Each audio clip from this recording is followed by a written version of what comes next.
You ever notice how some environments make you feel more alive and others slowly drain you without you realizing it?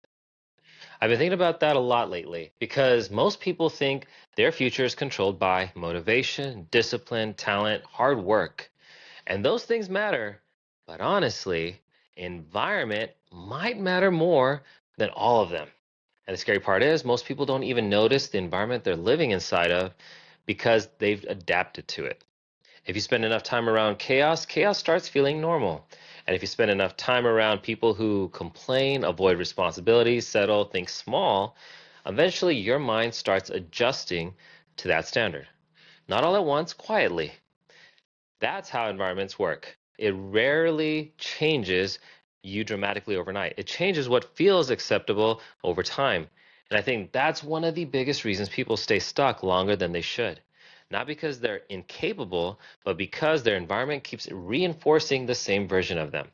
I realized this a few years ago in a way that honestly just bothered me. I noticed there were certain places I'd go, certain conversations I'd have, and afterwards I felt like mentally heavy, not inspired, not clear, just drained. And at first I blamed stress or work or being tired, but eventually I realized something. Some environments were pulling me backwards emotionally without me even noticing it.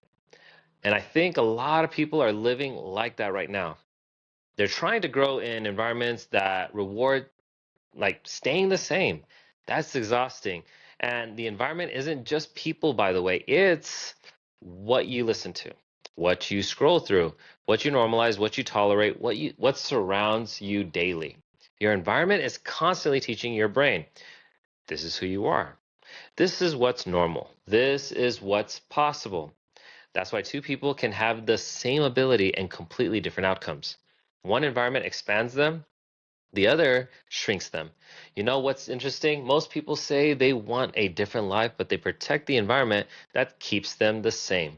Same routine, habits, conversations, thinking. And anytime growth starts happening, the environment pushes them back. People get uncomfortable when you change. Not always because they hate you, sometimes because your growth reminds them they've stopped growing. That's hard for people to sit with.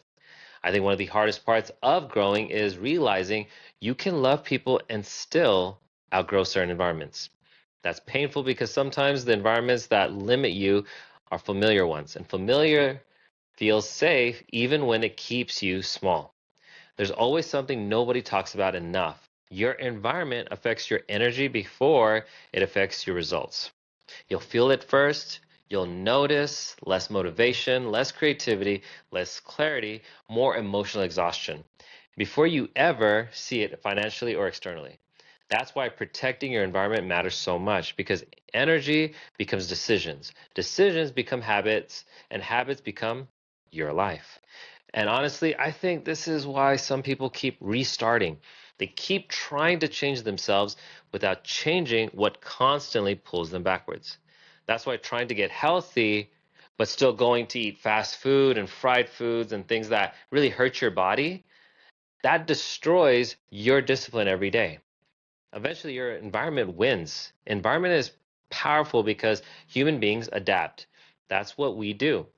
We adapt to standards, which means if you want your life to change, at some point you have to intentionally raise what you're exposed to. Not in an arrogant way, in a growth way. Sometimes growth looks like spending less time in a draining place, protecting your morning, changing what you consume online, being around people who think bigger, sitting in rooms that challenge you.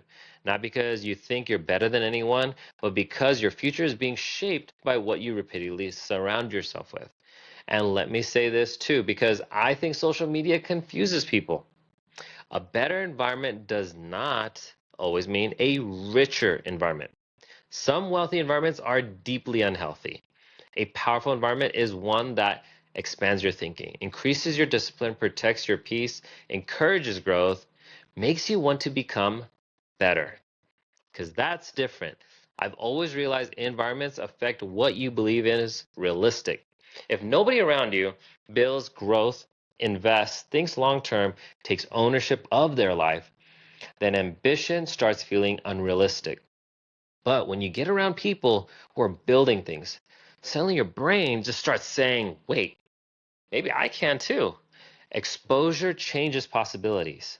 That's real. And this connects deeply to the golden lining because the golden lining has never been just about success. It's about becoming. And becoming is heavily influenced by what surrounds you consistently. The environments you choose today quietly shape the person you become tomorrow. That's why this matters more than people think. I don't think you need to completely abandon your life overnight. Most growth doesn't happen like that anyway. But I do think you need to start paying attention to what's draining you.